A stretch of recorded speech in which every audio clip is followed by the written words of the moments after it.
అస్సలు ఈ డ్రాగన్ ఫ్రూట్ని ఎలా కాపాడుకోవాలో కూడా అర్థం కావడం లేదు. చూసారా, ఇక్కడ సీడ్స్ అయితే బాగా గ్రో అవుతున్నాయి. లాస్ట్ టైం 1 మంత్ బ్యాక్ వేసిన సీడ్స్ ఒక 4 టైమ్స్ అయితే సీడ్స్ రావడము, తర్వాత వాటర్ ఎక్కువ అయిపోవడము, చనిపోవడము. తర్వాత ఇప్పుడైతే దీన్ని తీసి వాటరు ఎండ లేని చోట పెట్టేశాను. అవి మళ్ళీ స్ప్రౌట్ వచ్చింది. చూసారా, చిన్న చిన్న ముళ్ళు కూడా వస్తున్నాయి. అండ్ ఇంకోటి ఏంటంటే వీటిని ఎలా కాపాడుకోవాలో నాకు అసలు ఎలాంటి ఐడియా లేదు.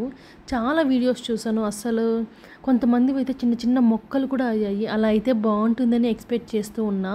సో ఇంకా పడేసేద్దాము, ఇంకా పనికిరావు ఈ డ్రాగన్ ఫ్రూట్ అనుకున్నా. అప్పుడే అబ్జర్వ్ చేస్తే ఇక్కడ చిన్న చిన్న ముళ్ళు వచ్చాయి. అందుకని చెప్పి దాన్ని డిస్టర్బ్ చేయకుండా ఇంకా క్యాప్సికమ్ గింజలు తీసుకెళ్ళి ఇంకొక ప్లేస్లో నాటేశాను. అప్డేట్ ఇస్తాం, స్టే ట్యూన్. ఈ క్యాప్సికమ్ అసలు గ్రో అవుతుందా అవ్వదా అని టెస్ట్ చేద్దాం. ఓకే, ఒకవేళ